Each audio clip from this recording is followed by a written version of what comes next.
Assalamualaikum warahmatullahi taala wabarakatuh dan salam sejahtera saudara dan saudari yang dihormati. Alhamdulillah, bersyukur kita kehadrat Allah Subhanahu wa taala kerana dengan keizinannya dapat kita bersama-sama pada pagi Jumaat ini untuk mendengar taklimat pendaftaran pelajar baharu asasi Undang-Undang UiTM sesi Disember 2020. Pertamanya, tahniah diucapkan kepada saudara dan saudari kerana telah ditawarkan mengikuti pengajian di Pusat Asasi UiTM.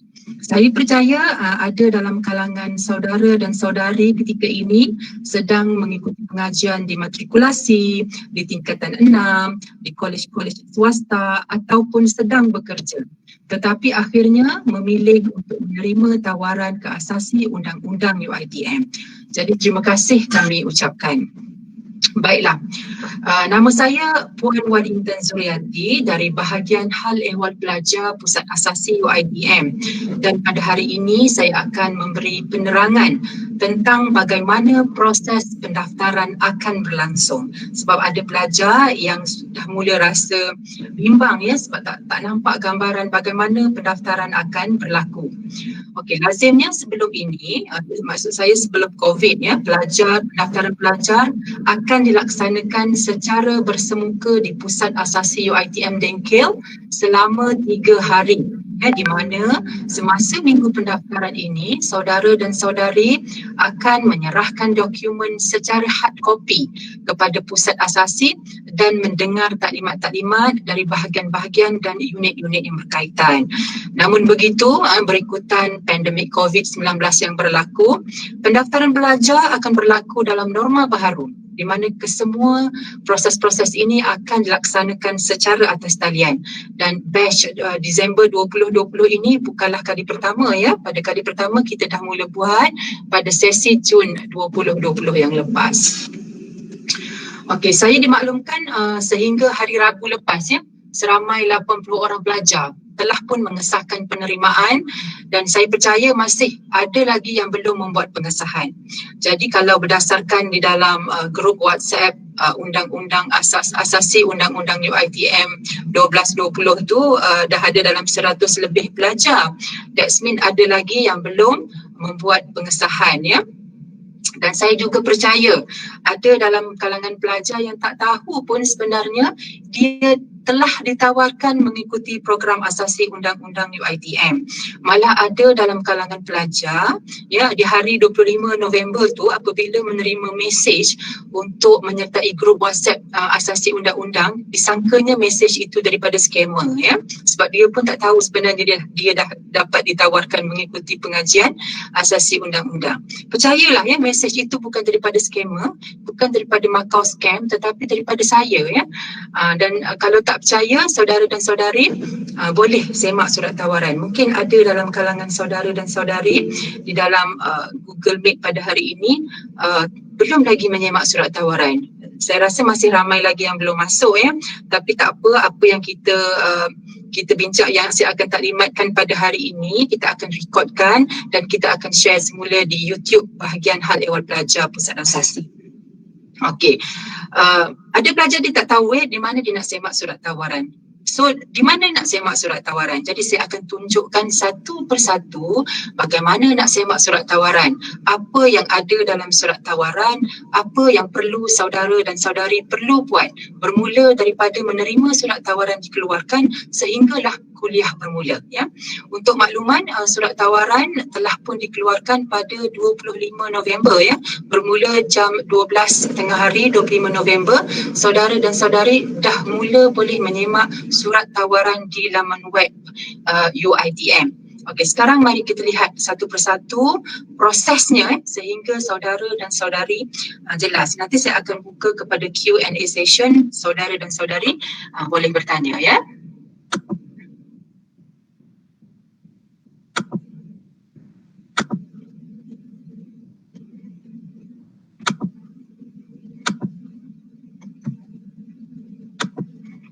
Okey, kita lihat panduan pendaftaran secara atas talian ya.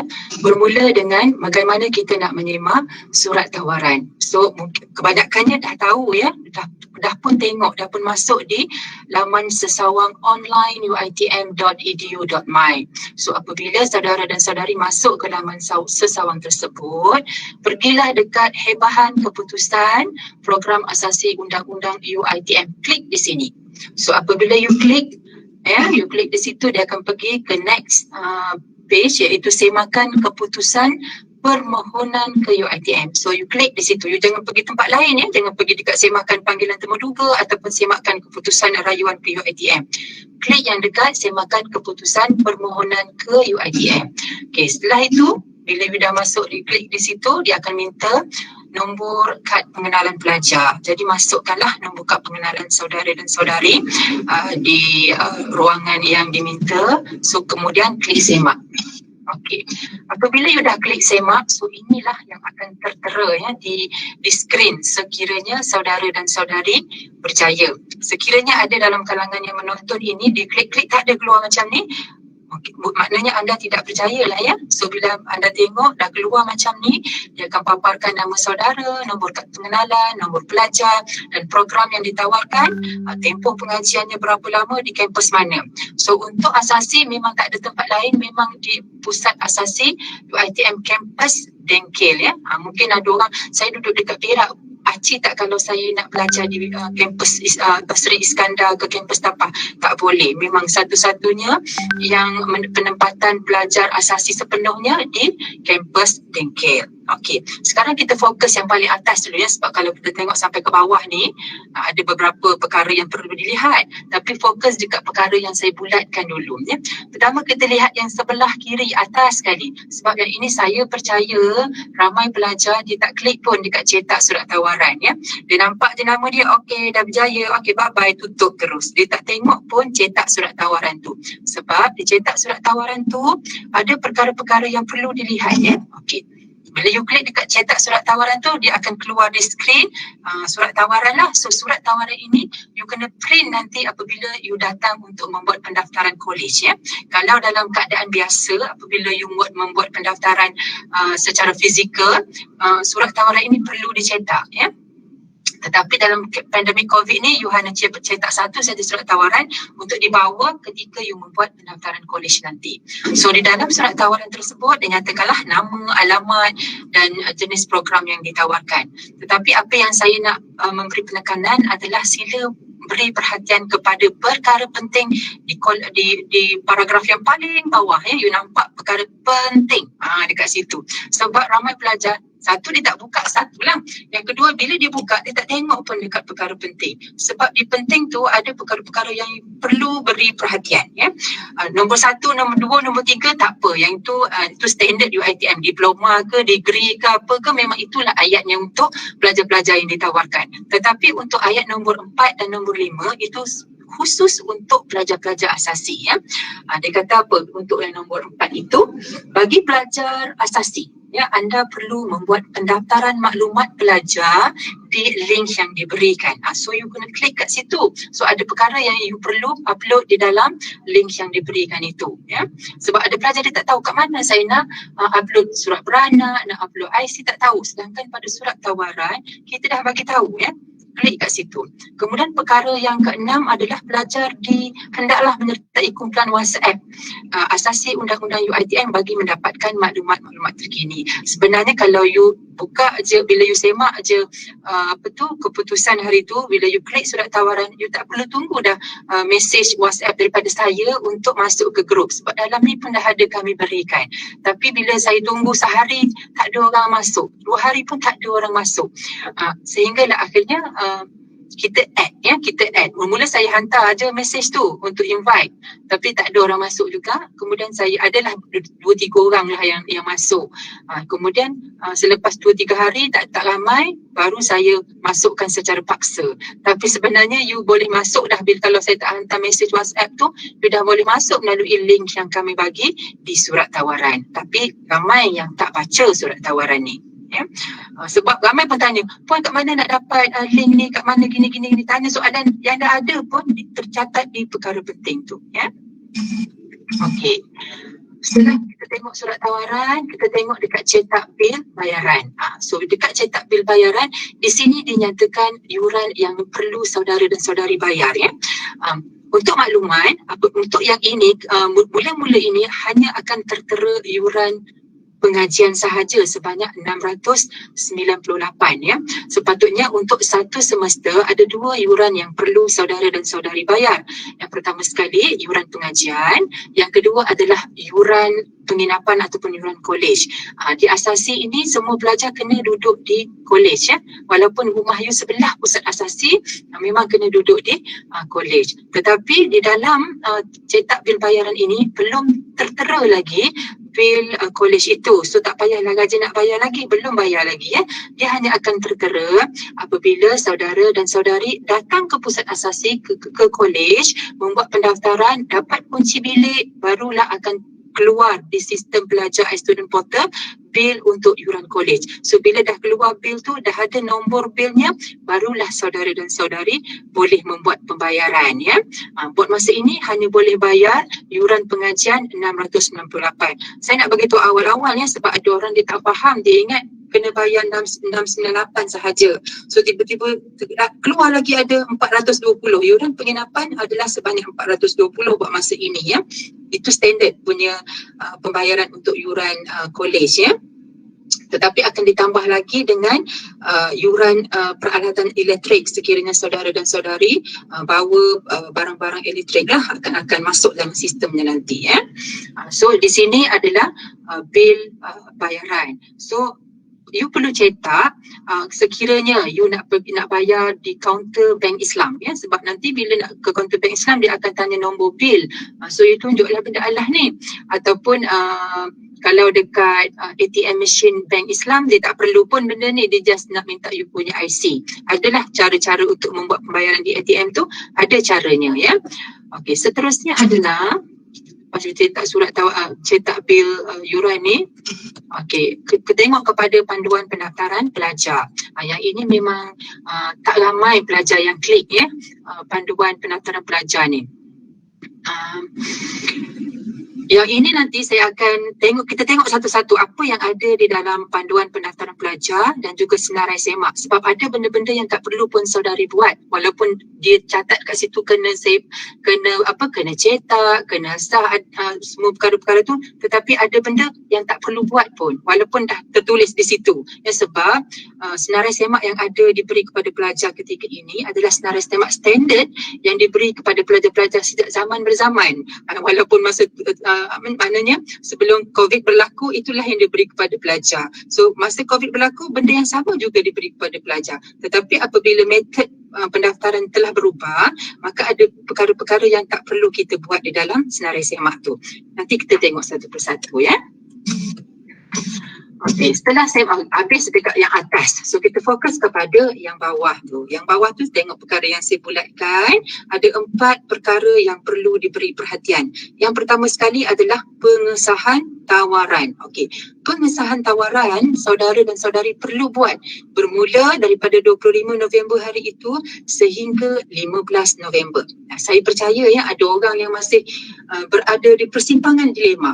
Saya ni nak setuju terima ke tidak ya, sebab saya ni tengah ikuti matrik. Seronok dah duduk kat matrik ni, dapat pula asasi undang-undang UiTM. Macam seronok je, macam nak pergi je, tapi masih lagi dalam dilema ya. Tak apa, berada dalam dilema tu tak ada masalah, you buatlah keputusan sebaik-baiknya. Kemudian dah dapat keputusan muktamad, sekiranya membuat pilihan untuk meneruskan pengajian ke pusat asasi UiTM, you kena klik pengesahan tawaran itu selewat-lewatnya 15 Disember. Selepas pada tarikh itu, sistem ni dah tak akan allow you untuk membuat pengesahan tawaran. Sebab ada pelajar kita yang dia tak buat pengesahan tawaran, lepas tu dah habis tarikh, 2-3 minggu lepas tu baru tergedik-gedik telefon, saya lupalah, saya tak ingatlah, saya terlepas pandang. Banyak sangat yang dia terlepas pandang, dia tak klik pengesahan tawaran. So bila you tak klik pengesahan tawaran, that means you tidak menerima tawaran lah. Sehingga sehingga ke tarikh 15 Disember tu. So kena make sure you klik pengesahan tawaran tu selewat-lewatnya sehingga 15 Disember. Bagi yang belum klik lah, sebab sekarang ni saya yakin ada yang belum klik lagi.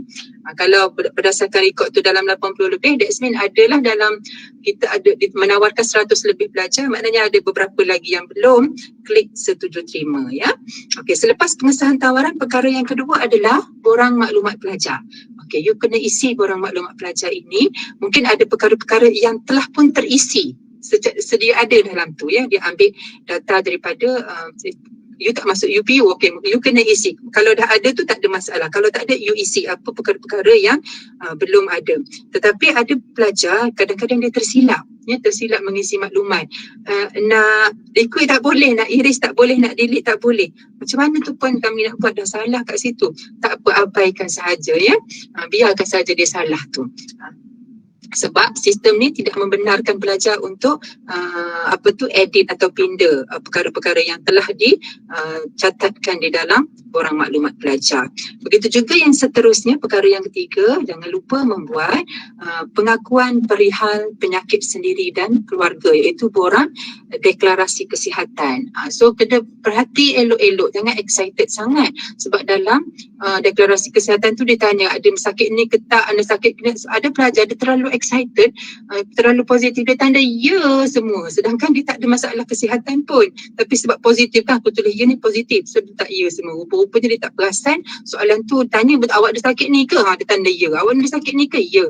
Sepatutnya kalau tak ada, klik dekat tidak. Tapi kalau tersilap, you dah submit, macam mana nak buat? So abaikan sahaja, ya. Nanti call kita bagi tahu, puan saya tersalah dekat borang deklarasi kesihatan tu, di mana saya telah klik ya semua, ataupun ada perkara yang sepatutnya saya nak klik tidak, tetapi saya klik dekat ya. Tu kena maklumkan kepada kami, ya, supaya kami tidak klasifikasikan saudara dan saudara ni sebagai orang yang berpenyakit ataupun OKU lah. Okey, seterusnya yang keempat adalah borang kolej. Yang ni pun saudara dan saudari perlu isilah. Dan sekiranya ada kesilapan, sama juga dengan borang maklumat pelajar tadi, abaikan saja, sebab tak boleh untuk kita edit. Tetapi apabila you datang ke kolej nanti, borang ini perlu dicetak. So you boleh betulkan, gariskan yang salah tu, tulis yang betul dan maklumkan kepada pihak kolej, ya. Okey. Setelah you mengisi keempat-empat perkara, ya, setelah membuat pengesahan tawaran, telah mengisi borang maklumat pelajar, telah membuat deklarasi kesihatan dan seterusnya mengisi borang kolej, barulah you boleh pergi dekat pendaftaran sebagai pelajar baharu asasi adalah secara jalan talian, kan. Boleh klik dekat pendaftaran pelajar online. Selagi you tak hijau dekat atas tu, you nampak yang ada hijau right click, kan. So selagi keempat-empat tu belum right click, you tak boleh klik dekat pendaftaran pelajar online, ya. Okey. Make sure you dah sempurnakan keempat-empat perkara di atas, baru you klik dekat pendaftaran pelajar online. So ini adalah paling penting, ya. You dah setuju terima, you dah isi keempat-empat perkara. Okey, kita faham, kita dah ada senarai pelajar setuju terima. Tetapi setuju terima belum lagi menjadi pelajar UiTM, ya. Dia hanya akan disahkan, diaktifkan statusnya sebagai pelajar UiTM setelah saudara dan saudari klik pendaftaran pelajar online. So apabila you klik pendaftaran pelajar online, nak tunjuk pula satu-satu borang ni. Ini borang-borang maklumat pelajar tadi, ya. Baru borang maklumat pelajar baru you isi, kemudian habis kat situ, ini borang deklarasi kesihatan. Nampak tu kan pembedahan. Ada buat pendahan ke tidak? Katakan tidak. So you klik lah tidak. Tapi macam saya kata tadi, ada pelajar dia terlalu excited. Semua ditandanya ya. So bila dah klik, dah submit, baru perasan, alamak saya tersalah. Nampak macam saya berpenyakit pula, sedangkan dia sepatutnya menandakan tidak semua. So kena maklum pada kita, ya. So kemudian kat sini dia kata cetak borang C, kan. So belum, tak perlu cetak borang C. Nanti saya jelaskan kenapa, ya. Okey, setelah itu ini borang kolej. Bila you isi kolej punya maklumat, ini adalah form yang akan tertera di sistem lah. So isi perkara-perkara yang diperlukan. Sekiranya ada salah, tak apa, abaikan sahaja. Nanti you print, you gariskan mana yang salah tu, you tulis apa yang betul, bagi tahu kepada pihak kolej ketika pendaftaran kolej nanti. gambar tu tak payah masuk lah dalam sistem, tak perlu, tak boleh masuk pun letak gambar kan, no image tu, tak boleh. Okay, setelah itu barulah you klik dekat pendaftaran pelajar online. Okay, apabila you klik pendaftaran pelajar online, ini perkara paling wajib. Sekali lagi you tak klik pendaftaran pelajar online, you belum lagi menjadi pelajar UiTM. Hanya disahkan menjadi pelajar UiTM apabila you klik kat sini. Once you klik saja dekat sini, okay, you akan nampak anda dikehendaki menjelaskan bil bayaran yuran pengajian bagi mengelakkan status sebagai pelajar digugurkan. Okay, bila dia nampak yang ni kan dia takut nak klik untuk teruskan. Jangan takut. Klik saja sebab ada orang mungkin sekarang ini dia sedang berhadapan dengan masalah kewangan. Dia rasa tak mampu nak bayar 698 buat masa ini. Mungkin bapanya dibuang kerja disebabkan COVID ni kan. So tak ada duit, tak mampu nak bayar ketika ini. Tak apa. Teruskan sahaja. Klik untuk teruskan ya. Apabila you klik untuk teruskan, so nampak kat bawah tu daftar kan. So you kena klik dekat daftar. Macam yang ini contoh pelajar ni dia dah daftar. So bila you klik daftar, you akan lihat dekat status tu sudah mendaftar. Selagi you tak klik daftar, dia belum mendaftar, tulis kat sini. So selagi tak keluar perkataan sudah mendaftar, that's mean you belum lagi menjadi pelajar UiTM walaupun you telah membuat pengesahan setuju terima tadi. Itu saya kata tadi, ini pelajar wajib klik daftar untuk mengaktifkan status sebagai pelajar UiTM. Jika tidak, status anda tidak akan diaktifkan. Maknanya you tak jadi pelajar UiTM lah. So kena ingat tarikhnya sehingga 15 Disember. So jangan lupa ya, sehingga 15 Disember. Okey, habis yang ini, kalau ikut kat bawah dia kata, pelajar yang telah mendaftar online diwajibkan memuat naik gambar mengikut spesifikasi yang dinyatakan dalam panduan pendaftaran di iStudent Portal. Okay, ada pelajar memang dia bagus ya, dia pantas membuat tindakan, dia dah masuk pun ke iStudent Portal, tak ada, tak boleh nak upload gambar. Kenapa? Nanti saya jelaskan kenapa tak boleh upload gambar. So itu saja untuk proses you membuat pendaftaran. So make sure untuk tarikh bermula daripada 25 November sehingga 15 Disember nanti, perlu buat perkara-perkara yang telah saya nyatakan tadi ya. Jangan tinggal satu pun. Yang paling penting kena klik dekat daftar. Jangan bimbang kalau tak bayar lagi. Tak apa. Kita tak marah. You tak bayar yuran tak apa. Yang penting you klik daftar dulu. Yuran tu kemudian. Sebab ada pelajar dia sangat bimbang ya. Sebab dia tulis kat situ akan digugurkan status ya apabila tidak membuat pembayaran. Jangan bimbang selagi bahagian hal ehwal akademik tidak mengeluarkan pemakluman. Bila tarikh akhir pembayaran yuran, you klik je macam biasa. Nanti bila kelas bermula, you datang je kelas macam biasa. Biasanya dalam situasinya, HEA, bahagian hal ehwal akademik akan maklumkan kepada pelajar bila tarikh akhir pembayaran yuran. Biasanya you dah belajar pun, you dah masuk kelas pun, ada lagi tarikh tu dibenarkan ya, membayar yuran. Dan sekiranya you tak mampu pada tarikh yang dinyatakan, katalah HEA buat pemakluman tarikh akhir pembayaran yuran adalah 30 Januari contoh. Tapi 30 Januari pun you tak mampu nak bayar sebab tak ada duit. Tak mengapa, HEA akan bagi peluang untuk pelajar memohon penangguhan pembayaran yuran. You boleh memohon penangguhan tetapi ada pada tarikh-tarikh tertentu lah dengan alasan-alasan yang logik. Kalau you banyak duit tapi you kata tak boleh sebab saya nak pergi Korea, nanti duit tu disimpan nak pergi Korea, tak boleh lah ya. Tapi kalau you memang betul-betul ada masalah kewangan, insyaAllah pihak hal ehwal akademik akan memberi pertimbangan. So anda boleh membuat penangguhan sehingga ke tarikh yang akan dimaklumkan, yang akan diberitahu oleh hal ehwal akademik. Okay, jelas ya? Kalau tak jelas nanti boleh tanya. Okey, seterusnya kita lihat kepada apakah satu persatu yang dekat senarai semak pelajar tadi dengan apa borang-borang yang ada panduan pelajar tu ya. Okey, kita lihat balik.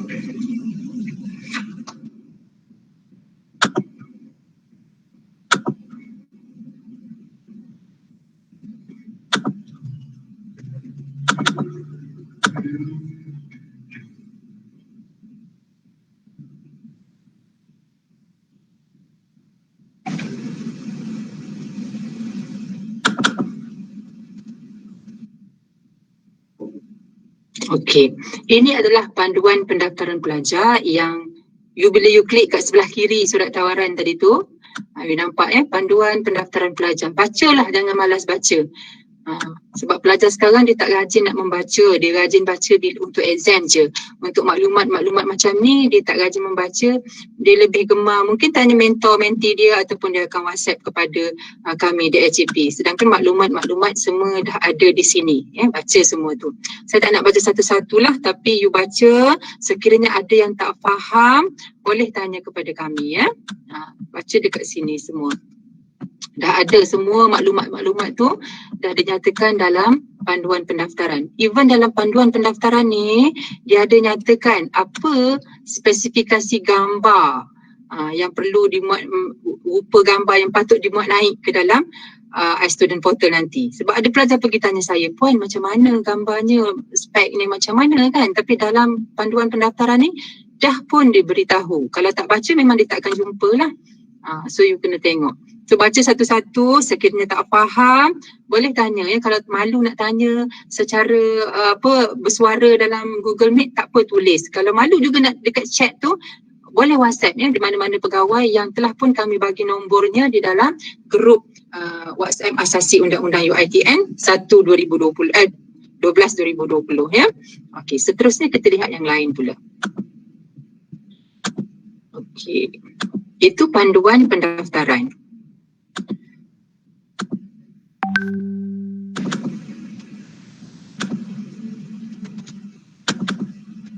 Okey, ini adalah borang senarai semak you klik dekat sebelah kiri dekat website tadi tu, ada senarai semak. So ada 20 senarai semak yang telah dinyatakan di dalam senarai semak ini. Yang pertama sekali, surat tawaran yang dicetak dari laman web sebanyak 4 salinan. Yang ini tak perlu, hanya cetak 1 salinan sahaja untuk you bawa ketika pendaftaran kolej nanti. So sekarang ni belum lagi lah pendaftaran kolej pun kita belum bagi tahu tarikhnya bila. Okey. So satu je surat tawaran dicetak ni, hanya 1 sahaja. Kemudian gambar berukuran pasport sebanyak 8 keping. Yang ini pun kami tak perlu mungkin you hanya tampal dekat borang kolej sahaja. Masa you nak sebab borang kolej tu you perlu cetak kan, diperlukan gambar. So you tampal sekeping sahaja. Tak perlu 8 keping Kemudian borang A, borang pendaftaran pelajar baharu, yang ini you tak perlu cetak. Di borang A tadi adalah borang yang dalam online tadi kan, dalam laman sesawang tadi, yang 4 perkara tadi selepas penerimaan, pengesahan penerimaan, lepas tu borang pendaftaran pelajar baru. Yang itu maksud borang A tadi pun tak perlu you cetak. Borang B, borang maklumat pelajar baru bertampal gambar, pun tak perlu dicetak. Bil bayaran yuran yang telah pelajar jelaskan pun tak perlu ditunjuk ketika pendaftaran. You simpan sendiri. Sebab kalau dia cara pembayaran yuran ada 3 cara Pertama sekali, sama ada you pergi ke kaunter bank Islam, kata saya nak buat pembayaran yuran UiTM. So dia akan bagi borang, so you bagilah jumlah yang sepatut dibayar. Itu satu cara. Yang kedua, you kena ke ATM Bank Islam. Dengan syarat you mesti ada akaun bank Islam. Tidak semesti akaun you, mungkin akaun ibu atau akaun bapa, akaun kawan ataupun akaun siapa-siapa lah yang sudi sponsor, boleh buat pembayaran melalui ATM dengan syarat kena ada akaun bank Islam. Okey, yang ketiga adalah melalui online online bank Islam pun boleh, tetapi kena ada akaun bank Islam, transfer from bank Islam to UiTM punya bank lah. Nanti kita ada bagi tahu cara pembayaran secara online. Even kalau you nak guna kad kredit, ada dalam panduan pendaftaran tadi. Dia dah tunjuk bagaimana nak buat pembayaran secara menggunakan kad kredit. So kena baca dekat panduan pendaftaran.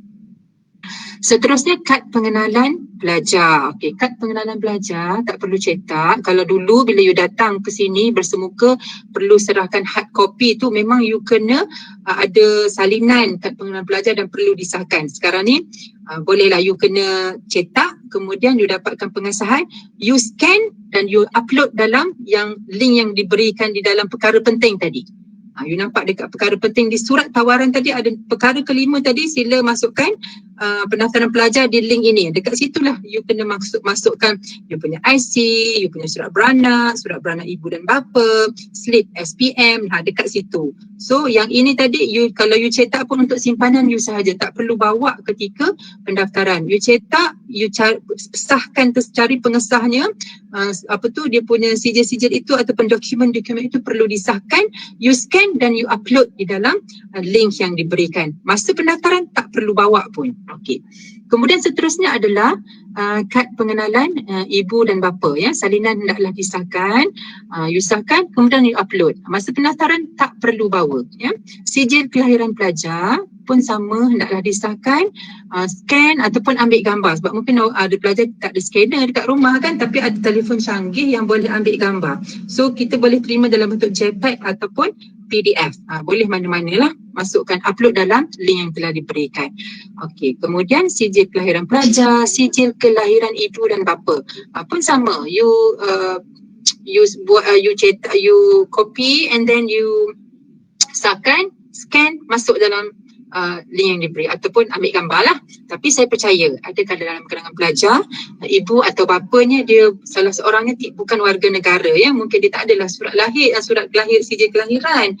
Yang dia ada mungkin pasport ataupun kad pengenalan merah. Kita tak perlu yang itu. Nanti bahagian hal ehwal akademik akan memberi penerangan. Sekiranya tak ada, apa yang you perlu buat, ya. Okey, kemudian sijil SPM, SPMV Topo setaraf. So memang you tak ada lagi sijil SPM tu sebab baru tu kan, ataupun dah ada, mungkin dah ada dah keluar sekarang kan. Okey, kalau dah ada sijil SPM, you scan, you sahkan, you scan, upload dalam link. Kalau belum ada, memadai dengan slip keputusan SPM. Okey. Seterusnya perkara ke-11, sijil STPM. So tak perlu, sebab bagi pelajar asasi undang-undang ni kita guna kelayakan SPM, tak ada STPM. Kalau ada pun simpan je. Kemudian surat pengesahan tamat pengajian, yang ini tak ada kena-mengena dengan pelajar asasi. Nanti kan menggagau duk cari tamat pengajian. Tak ada, memang ini hanya untuk budak pelajar diploma nak pergi ke degree, ya. Kemudian scroll diploma sarjana muda, ni bukan untuk asasi, abaikan sahaja. Yang ke-13, yang ke-14, transkrip penuh semasa 1. Memang tak adalah bagi pelajar-pelajar asasi ni, so abaikan sahaja nombor 14. Kemudian nombor 15, keputusan MUET. Yang ini belum lagi, kita tak nak. MUET ni hanya untuk masuk kepada degree nanti, ya. Seterusnya perkara ke-16, ya. Okey, bagi pelajar-pelajar, kalau ikutkan pelajar yang mendaftar di semua kampus B UiTM Shah Alam, B8 UiTM Puncak Alam, B9 UiTM Puncak Perdana, UiTM Campus Section 17. Itu tak payah pandanglah yang 16.1 tu, sebab you akan mendaftar selain daripada kampus itu, iaitu you akan mendaftar di kampus Dengkir. Pertama sekali, perlu mengisi borang deklarasi kesihatan secara online semasa menerima pendaftaran, menerima tawaran. Tadilah yang saya kata you wajib isi tu. Selagi you tak isi, you tak boleh klik dekat pendaftaran pelajar online. Kemudian perlu mencetak dan mengisi borang C. Belum lagi, walaupun dia kata perlu, tapi you belum lagi. Anda perlu menjalani pemeriksaan kesihatan selepas pandemik COVID-19 di Malaysia diisytiharkan tamat. So sekiranya kerajaan Malaysia tiba-tiba hari esok ataupun beberapa seminggu ataupun 2 minggu sebelum tarikh pendaftaran ke sini, dia kata okey, isytiharkan pandemik COVID-19 tamat. So barulah you boleh cetak borang C dan buat pemeriksaan di mana-mana pusat kesihatan ataupun klinik kerajaan, ya. Kemudian borang C, laporan pemeriksaan kesihatan yang lengkap perlu diserahkan ke fakulti masing-masing. Belum lagi, sebab saya kata tadi kena tunggu kerajaan isytiharkan pandemik COVID baru you buat pemeriksaan kesihatan, ya. Sekarang ni tak apa, you tak payah buat lagi. Tapi kalau rajin nak buat, tak ada masalah. Tapi bila you datang pendaftaran nanti, kami tak minta pun. Seterusnya yang ke-17, tidak ada kena-mengena dengan pelajar asasi, so abaikan sahaja. Ke-18 pun tidak ada kena-mengena dengan pelajar asasi, abaikan sahaja. Yang ke-19 pun tidak ada kena-mengena dengan pelajar asasi, abaikan sahaja. Dan yang terakhir adalah permohonan bantuan kewangan pelajar asasi, ada kena-mengena tetapi belum lagi untuk pelajar-pelajar asasi undang-undang sesi Disember. Okey, sebab ini pun ramai pelajar-pelajar bertanya tanya kepada saya, Puan, bila nak dapat bantuan kewangan tu? Okey, sebenarnya bantuan kewangan itu adalah bantuan kewangan yang ditawarkan oleh Kementerian Pendidikan Tinggi. So Kementerian Pendidikan Tinggi hanya membuat tawaran pada bulan Jun sahaja. Maknanya saudara dan saudari ni hanya boleh memohon pada bulan Jun nanti bersama pelajar-pelajar baru yang akan masuk pada Jun nanti. That's mean you tak, untuk SEM ni tak adalah bantuan kewangan daripada KPT tu. You hanya boleh memohon bulan Jun nanti. Biasanya kami akan maklumkan kepada pelajar. Kalau you memang rajin membaca mesej di grup ataupun kita akan masukkan you dalam Telegram Pusat Asasi, you akan dapat maklumat-maklumat ni. Sebab setengah pelajar dia jenis yang walaupun dalam grup kan dia buat donor je apa-apa saja maklumat yang disampaikan. So tiba-tiba saya tak tahu pun ada pemakluman pasal ada bantuan kewangan. Itulah masalah negaranya. So kena rajin membaca maklumat-maklumat yang disampaikan oleh HEP, HEA dan lain-lain maklumat bahagian lah. So memang kena rajin membaca. Sebab kami akan sentiasa menyampaikan maklumat dari semasa ke semasa di dalam grup WhatsApp dan juga di dalam Telegram Pusat Asasi. So untuk pelajar-pelajar Asasi UiTM sesi Disember, anda akan hanya dibuka permohonan untuk memohon bantuan kewangan asasi IPTA pada Jun 2021. Dan biasanya untuk makluman saudara dan saudari, kalau ikut kelaziman kebiasaan berdasarkan yang tahun lepas punya macam pelajar asasi undang-undang sesi Disember 2019, mereka hanya dapat duit bila? Nak tahu tak? Apabila dah habis pun final exam, dah duduk rumah, so dia akan dapat duit RM3,920 bersih. Kalau you dah bayar yuran, memang RM3,920 tu memang you dapat full lah untuk berbelanja. Sebab kalau semester 1, of course lah you dah kena bayar yuran-yuran pengajian dan yuran penginapan sebelum you menduduki exam ataupun mengikut tarikh-tarikh yang telah ditetapkan. Begitu juga dengan semester 2, ya, you kena bayar sebelum pada tarikh-tarikh yang ditetapkan. Jadi kebanyakan pelajar adanya asasi undang-undang Disember ni, bila dia dapat duit tu, dia dah pun habis membayar yuran pengajian sesi 1 dan 2, yuran penginapan sesi 1 dan 2 dan juga yuran college. Maka yang masuk di hujung kehidupan dia sebagai pelajar asasi tu RM3,920 dapat full lah untuk saudara dan saudari menggunakannya. Ya, kalau tidak, macam pelajar-pelajar yang asasi dapat bulan 6, dia masuk bulan 6, dia mohon bulan 6, so dia akan bayarlah di hujung. Macam sekarang, pelajar-pelajar dapat pada sekarang lah, ada yang dapat bulan 11, ada yang dapat pada 30 Oktober hari tu. So sekarang ni pelajar-pelajar sedang yang SEM 1 Jun hari tu sedang mendapat bantuan kewangan. So macam saudara dan saudari nanti kena bersabar dan bertabah, hanya akan dapat di hujung semester, ya. Okey. Kemudian saya nak tunjukkan timeline.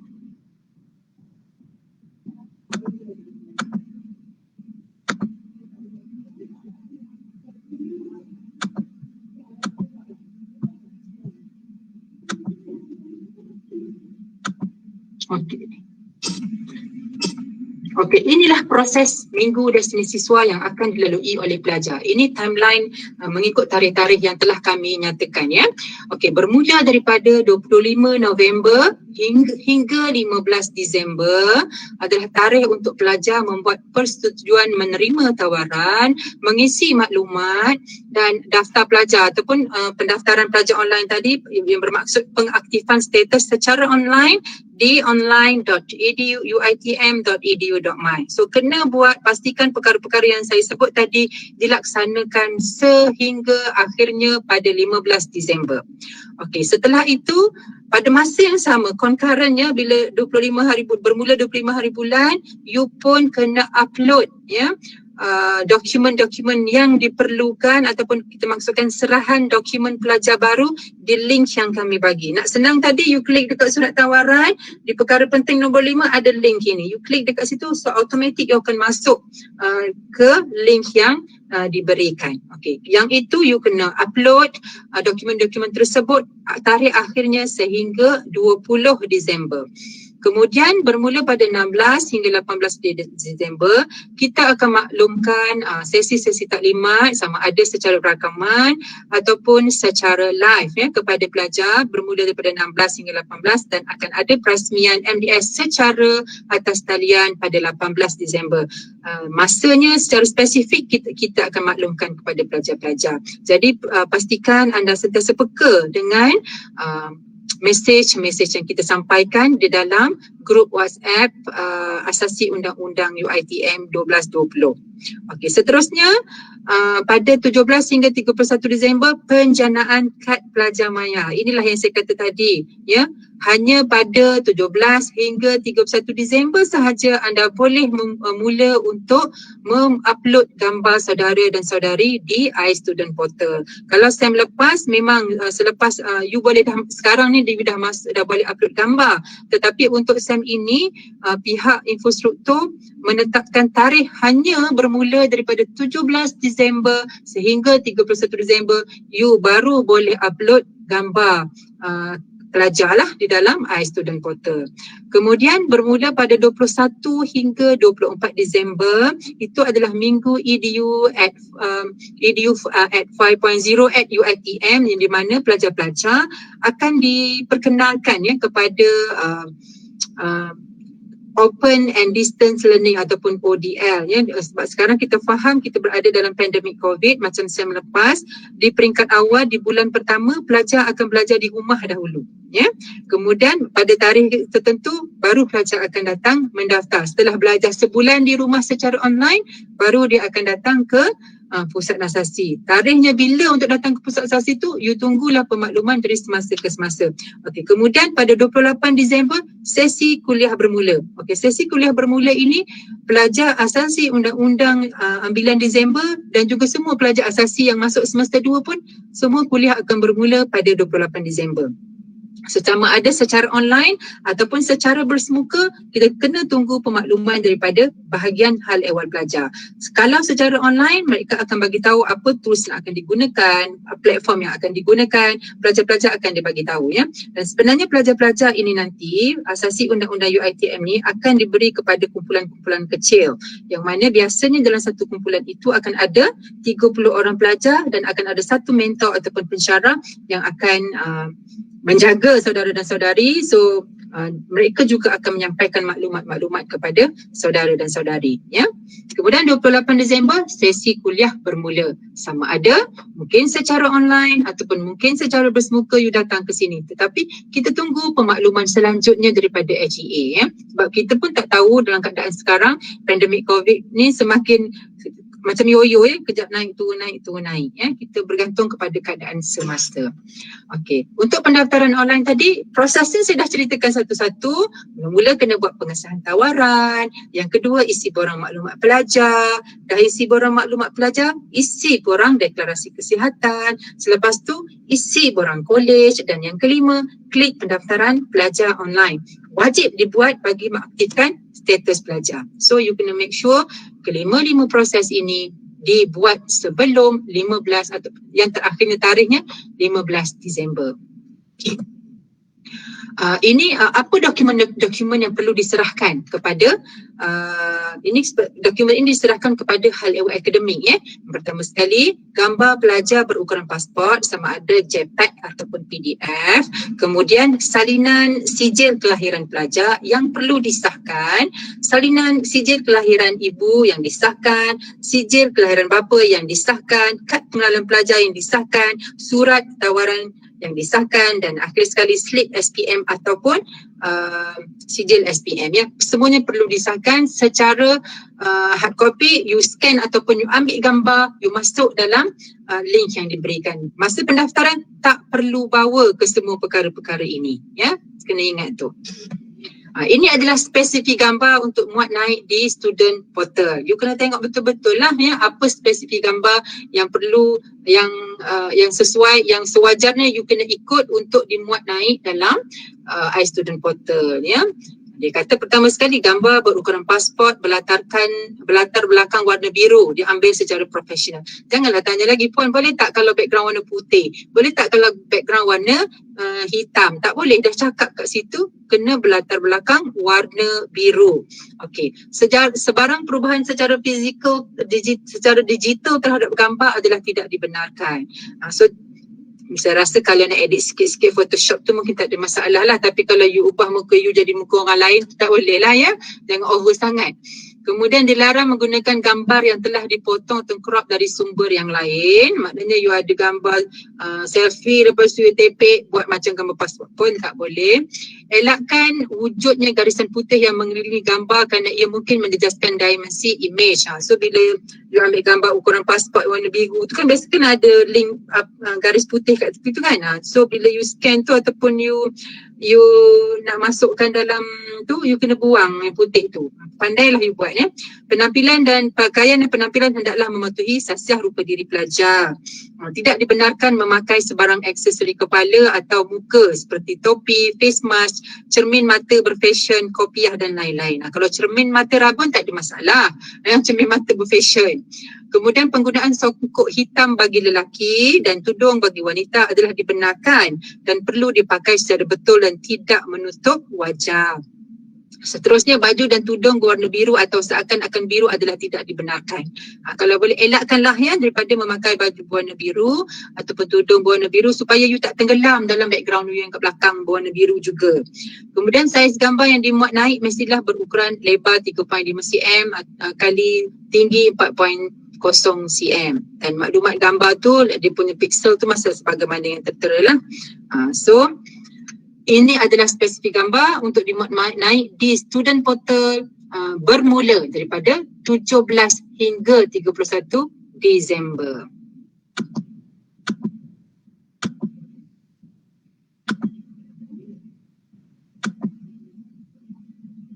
Tadi saya cakap tadi, you nampak ke? Yang saya share tadi? Tak nampak? Lah, saya yo di sini you nampak. Okey, tak apa. Sebenarnya kan nampak media, nampak. Nampak. Saya nampak ada yang geleng kepala tadi. Ni siapa nama dia? Ariel Azril, saya nampak dia geleng kepala. Ariel Azril tak nampak ke? Nampak Nampak saya punya gambar-gambar tadi dia, nampak kan? Nampak. Yang itu nanti saya akan masukkan juga dalam grup WhatsApp. So saya nampak. Nampak okey, nampak tak apa. Itu nanti pun saya akan masukkan dalam grup WhatsApp. So ada apa-apa soalan ke daripada pelajar? Saya ada. Ya, Anis Kamilia. Okay. Macam mana kan Puan cakap tadi kena sahkan video kelahiran dan sebagainya. Macam mana nak sahkan tu ke terus scan macam biasa saja? Macam ni dah saya kata tadi, memula you ada sijil kelahiran tu nak sah tepek untuk yang original. You kena buat salinan dahulu kan. Bila you buat salinan, you kena cari pengesah yang sesuai lah. Biasanya pengesah-pengesah ni adalah Tok Pemulu ke, pegawai-pegawai kumpulan A yang layak untuk pegawai kerajaan kumpulan A yang boleh membuat pengesahan. So bila didastarkan, dia chop dekat situ, dia dah tanda tangan, baru you scan. Ataupun kalau you tak scan pun you ambil gambar dengan telefon canggih you tu, you upload dalam link yang kita bagi tadi. Oh, okey. Faham? Okey. Ada lagi soalan? Nusrat Cinta. Dia tanya apa ya? Ada kat chat pun ada soalan ya. Salam puan, maaf mengganggu. Ada student yang nak masuk tapi tak dapat. Alah mak, dah nak habis dah Nusrat Cinta. Tak apalah yang tak dapat tu. Macam saya cakap tadi, apa yang saya bagi hari ini, taklimat pada hari ini, kita akan masukkan dalam YouTube bahagian hal ehwal pelajar dan link tu kita akan bagi dalam grup WhatsApp pelajar asasi undang-undang. Sebab saya percaya ada orang dia pakai data kan, lama sangat saya cakap ni, habis data dia. Kalau pakai wifi mungkin tak ada masalah, tapi yang pakai data tu tak sampai 20 minit dah tenggelam hilang. Kalau saya dah upload awal-awal borang di Google Form tapi borang yang saya upload sebelum ni belum sahkan, adakah saya kena upload sekali lagi? Yelah Nusrat Cinta, sebabnya saya dah tanya sebab ini borang dokumen-dokumen ini diserahkan kepada HEA, saya daripada HEP. Saya dah bertanya HEA sebab katanya kita masih ada masa untuk mencari pengesah-pengesah dokumen tu, so you kena upload balik lah. Madam. Ya, Hisam, Amin. Dia soalannya. Ada lagi soalan?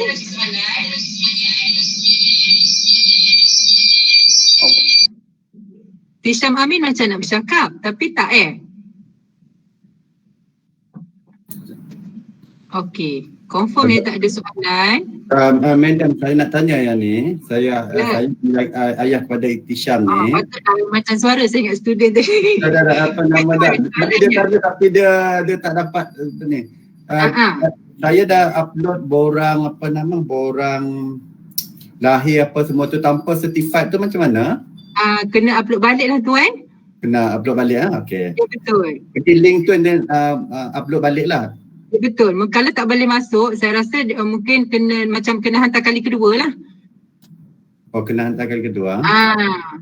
Sebab lupa nak certified hari tu saja. Kerana STEM lepas kita tak minta pengesahan, tapi kali ni bahagian hal awal akademik mohon untuk dibuat pengesahan lah. Okay, thank you. Betul. Gaji parent yang saya tulis dalam form tu gaji full atau gaji bersih puan? Gaji full Arina Huda dalam form tu kan? Maaf madam, boleh tak madam nyatakan sekali lagi siapa yang boleh sahkan dokumen? Okey, untuk pengesahan dokumen ni ramai sebenarnya banyak jawatan-jawatan yang boleh mengesahkan. Tak apa, yang ini nanti siapa yang layak buat pengesahan tu saya akan share dalam grup WhatsApp pelajar-pelajar asasi sebab ramai, kalau saya nak cerita satu-satu tu kan banyak pula, lama ambil masa, especially yang pakai data tu, kesian kat dia. So ada apa lagi soalan? Puan? Ya? Kesalam. Saya nak tanya pasal sijil kelahiran ibu bapa tu kan, mesti sijil kelahiran yang tulen atau yang fotokopi punya? Ya, kita bagi saudari akan photostate dulu. So bila photostate tu dia bukan yang tulen lah. Photostate daripada yang tulen, kemudian disahkan apa yang difotostate itu. Faham tak? Okey, tapi saya ada soalan lagi. Ya. Macam mana kalau sijil kelahiran ibu bapa tu tiada? Tiada. Kedua-duanya tiada kan? Ayah saya ada lah, tapi ibu saya macam tiada. Tiada bukan warga negara Malaysia ke atau macam mana? Warga negara Malaysia dua-dua, tapi sijil kelahiran tu macam susah dah nak cari. Ya, okey. Dia sebenarnya untuk yang sijil kelahiran ni kita nak make sure pelajar-pelajar kita ni adalah bumi putera. Bagi kalau kedua-dua ibu bapanya bumi putera, bapanya dah ada sijil lahir, untuk ibu tu nanti you kena semak balik dengan SCA. Kalau ikutkan mungkin tak ada masalah sebab bapa you dah ada sijil lahir dan bapa you bumi putera dan automatik you memang bumi putera. Unless kalau bapa you tak ada warga negara asing, ibu you warga negara Malaysia tapi ibu you tak ada sijil lahir untuk menunjukkan bahawa you itu adalah anak bumi putera, so mungkin akan ada masalah lah. Tapi yang berkenaan dengan dokumen-dokumen untuk diupload di dalam link yang saya bagi tadi, itu kena tanya balik dengan bahagian hal awal akademik. Nanti hal awal akademik akan bagi taklimat. Ya? Okey. Tapi saya rasa mungkin tak ada masalah. Tapi kalau you tengok dekat panduan pendaftaran, dekat situ kalau ikutkan boleh pergi ke Jabatan Pendaftaran Negara untuk buat cabutan sijil lahir tu. Okey. Saya faham dalam keadaan sekarang mungkin susah nak keluar ke. Mungkin kita akan mengambil kira faktor-faktor itu jugalah. Tapi apa pun you kena refer balik dengan HEA yang itu. Okey, terima kasih puan. Sama. Saya nak Ada tanya. lagi soalan? Ya, Aril. Azril. Azril. Puan, sekarang ni saya ada dekat Sungai Buloh actually for quarantine. Baju hospital. Saya nampak baju hospital awak. Ya, tadi Puan ada mention kita akan mulakan pembelajaran pada 28 Disember. Betul. Mungkin sama ada online atau face to face, depends on apa yang kerajaan maklumkan lah nanti kan. Betul. So, seandainya 28 Disember ni saya punya kuarantin belum lagi habis, tapi nanti macam mana saya nak hadirkan diri ke kuliah? Kalau Tak ada masalah.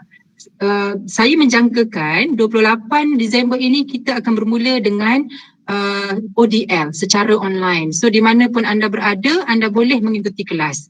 Ya, sebab berdasarkan kes sekarang saya rasa tak mungkin akan turun secara drastik sehingga ke 28 Disember tu. Ya, mungkin kalau kita masuk secara bersemuka pada bulan Januari. Tapi kalau you masih dalam proses kuarantin, tak apa, you boleh maklumkan kepada bahagian hal ehwal akademik. Okey, baik. Terima kasih. Sama. Awak akan saya buat lagi sekali. Ya? Apa aku nak tanya tadi tak tahu mak. Awak memang ada positif ke ataupun kuarantin? Memang positif Kalau dah masuk 9 bulan memang positif lah puan. Okey. Dah berapa hari awak kuarantin tu? Baru 3 hari kat sini. Dia cakap maybe dalam 10 hari akan duduk sini. Dia tengok macam mana simptom-simptom saya. Kalau makin teruk akan proceed rawatan. Kalau tak, boleh balik rumah tapi self quarantine lagi for double safety. Okey, soalannya?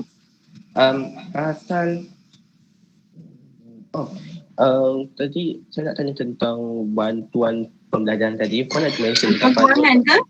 Ya, bantuan pembelajaran. Puan ada mention boleh mohon pada bulan 6 sahaja kan? Betul, sebab yang itu daripada Kementerian Pendidikan Tinggi. So biasanya Kementerian Pendidikan akan maklumkan kepada semua IPTA, pelajar-pelajar asasi IPTA, ini tarikh-tarikh boleh membuat permohonan. So barulah kita akan memberi nama kepada KPT. Kalau saya ambil nama sekarang pun, nama-nama pelajar yang layak tu, kami hanya akan bagi pada bulan 6 apabila KPT minta. Kalau bagi sekarang pun dia orang tak akan bagilah duitnya. Macam mana pula kalau saya nak mohon selain daripada yang tadi bantuan apa jadi? Bantuan kewangan asasi IPTA. Ya, macam mana kalau saya nak mohon macam dari yang lain macam MARA ke? Sebab saya ada tanya kawan saya, dia ada dapat bantuan pengajar daripada MARA sendiri. Saya tanya macam mana dia dapat, cakap masuk dulu.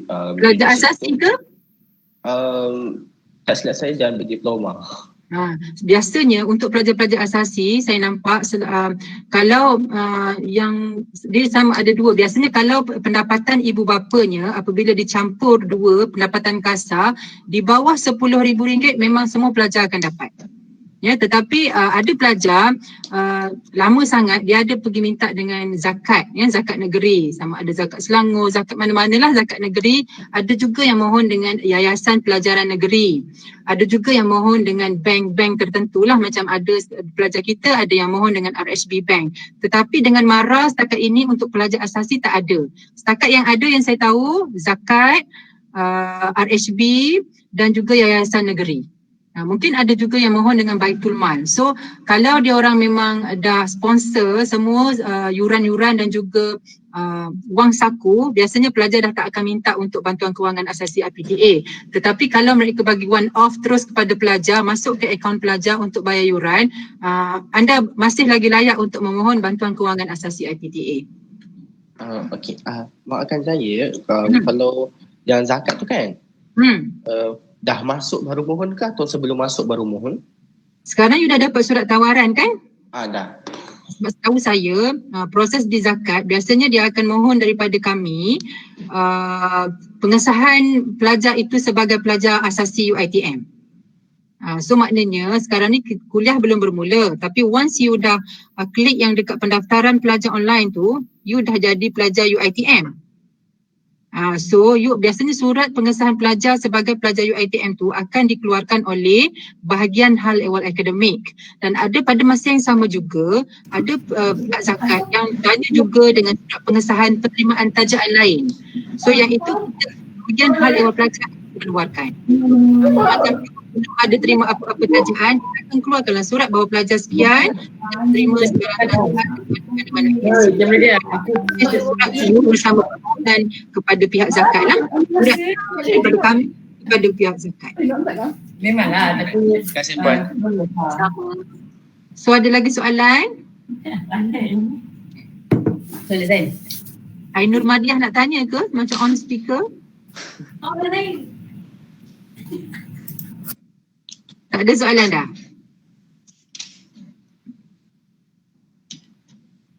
Nampaknya itu sahaja. Okey, kalau tak ada soalan, saya harap saudara dan saudari jelaslah ya dengan apa yang telah saya sampaikan. Sekiranya masih lagi tak jelas, masih lagi terkeliru, malu nak tanya pada hari ini, tak apa. Boleh WhatsApp saya, nombor pun kita dah bagi dalam grup asasi undang-undang tu. Dah kita beritahu pegawai HCP-nya siapa, pegawai HCA-nya siapa, you boleh tanya di situ ya. Jadi kalau tak ada lagi soalan, saya akan mengakhiri sesi taklimat kita pada pagi ini. Dan sebelum mengakhiri taklimat, saya suka nak ingatkan pelajar, sekiranya masih ada kesamaran ataupun ada soalan, saudara dan saudari boleh hubungi saya atau mana-mana pegawai lain yang berkaitan. Dan saya juga ingin mengingatkan pelajar, sekiranya ada sebarang ketidakpuasan hati ataupun rasa kurang senang, mohon salurkan maklum balas tersebut kepada saluran yang betul ya, dan tidak menggunakan platform media sosial untuk memviralkan sesuatu isu seperti di Twitter, Instagram, Facebook dan sebagainya. Jadi saya berharap saudara dan saudari gunalah media sosial dengan baik. Dan akhir kata kami mengucapkan selamat maju jaya dan insya-Allah kita berjumpa nanti di kampus Dengkir. Akhir kata wabillahi taufik wal hidayah. Wassalamualaikum warahmatullahi taala wabarakatuh. Thank you, madam. Thank you, madam.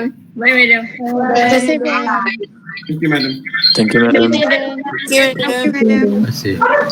Madam. Alright, terima kasih. Makan saya puan. Thank you. Thank you, madam. Tadi time taklimat. Ada lagi area Azri? Dia sikit je. Tadi time taklimat puan ada tunjukkan the slides, right? Ya. Puan forward dalam grup slides Ya, tu kita akan share semua dalam grup yang tu. Apa yang saya share pada hari ini, saya akan share dalam grup. Okay, baik. Terima kasih puan. Sama. Get well soon ya Azril. Bosan sebenarnya kat sini. You memang tak belajar kat mana-mana lah Actually before dia ada belajar kat tempat lain tapi baru jalan je. Sebab sedikit masalah financial. Parental right, bla bla bla, financial bla. So you cluster apa? Kena cluster apa ni? Dia cakap cluster perigi dia nas, tak tahu lah, something like that. You dapat daripada mana tak tahu? It's all start sementara saya tunggu panggilan UiTM ni, saya kerja dekat kilang, adalah dekat Klang tu, not Klang, Port Klang. And then it starts from the foreigners, Nepal tu semua kan. So kerja satu department dengan Nepal, so terkena sekali. Nak marah Nepal pun tak apalah, benda dah jadi. Tak apalah, benda jadi kan. Okay, thank you madam for everything today. Macam mana nak live benda ni?